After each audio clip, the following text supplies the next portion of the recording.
भद्रक पौरांचल चंदन बजार ठारे परम पूजनीय बाबा महाराज एवं परम आराध्य श्री राधा गोविंद देवଙ୍କ कृपारू चैत्र शुक्ल पक्ष प्रतिपदा सृष्टारंभ दिवस और हिंदू नववर्ष आरंभ दिवस पालन अवसर में 49तम अष्टपहर नाम यज्ञ अनुष्ठित हो जाइछि।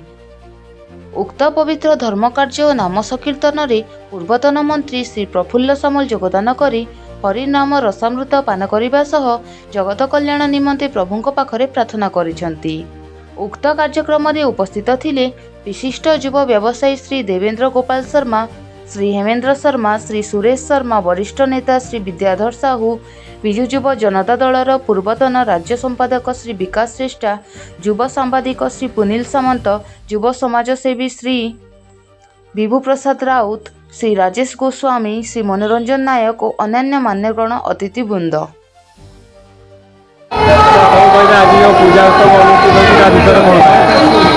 आज हूँ राष्ट्रीय नववर्ष, विशेषकर गुरु रामदास जी प्रतिष्ठित आज जो उत्सव देखुं 49 वर्ष पूर्ति पालन होती, आसंत वर्ष 50 वर्ष पूर्ति पालन हम एवं समस्ते जानते अनुभव करुवे जे आमे आम निजर नववर्ष को ठीक भाव में पालन नक बेले बेले पाश्चात्य सभ्यतार आम अनुप्राणित उत्साहित आम जनवरी 1 जो पालन करूँ आम निज नववर्ष को से पालन करूना।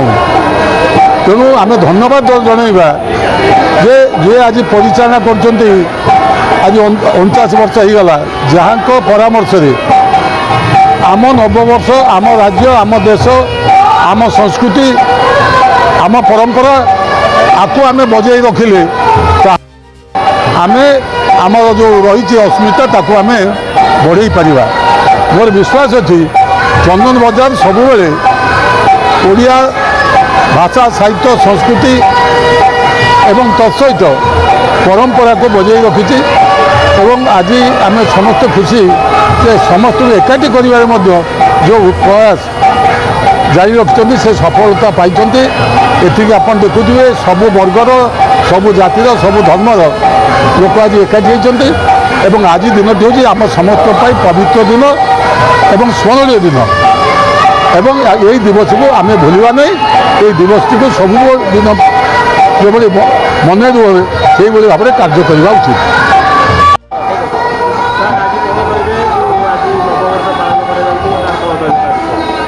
जय बंधेश्वर। मु बाबा रामदास जी महाराज कृपापात्र स्वामी मुकुंद कृष्ण दास। आपण देखंतु सारा विश्व रे गोटे नववर्ष पालन हुए जनवरी 1 तारिख जेतेबेले सारा विश्व रे पत्र झड़ा होता है, समस्ते शीतरे कंपु थांती। से समय निस्तब्ध राति मध्य लोक माने मद मांस सेवन करिकी नुआ वर्ष को स्वागत करुचंती। अन्य पक्षरे सृष्टि आरंभ दिन जेतेबेले चैत्र मासरे बसंत ऋतुरे सबु वृक्षरे प्रकृतिर सारा जेतेबेले नवजीवन पाउची, सबु वृक्ष सबु प्रकार फूल जेतेबेले प्रस्फुटित होउची, जो समय रे सबु गछरे नुआ नुआ पत्र देखा जाउची, एही बसंत ऋतुरे ऋतुराज रे जेतेबेले नववर्ष पालन करा जाए से समय रे आम संस्कृति अनुसार आम जीवनटा वास्तव रे नवपल्लवित हुए। प्रकृति जेमिति सुंदर एवं सुबासित हुए आम जीवन मध्य सुंदर सुबासित हुए। तेणु आम परंपरा को रक्षा करने हेतु गुरुदेव बाबा रामदास जी महाराज विगत 50 वर्ष तले यही अनुष्ठान को आरंभ करथिले। भगवानंकर नाम संकीर्तन, प्रसाद सेवन, बहु भक्तंकर समागम रे यही आयोजन अनवरत 49 वर्ष धरी चली रही। आमर जे पूर्वाश्रमर परिवार वर्ग से माने मध्य यही उत्सव को पालन करी आछंती। तेणु महाप्रभु समस्तंकर मंगल करंतु। यही नववर्ष रे मु समस्तंको अभिनंदन करुची। महाप्रभु समस्तंकर चलापथ को कुसुमित करंतु। जय जगन्नाथ, जय बंधेश्वर।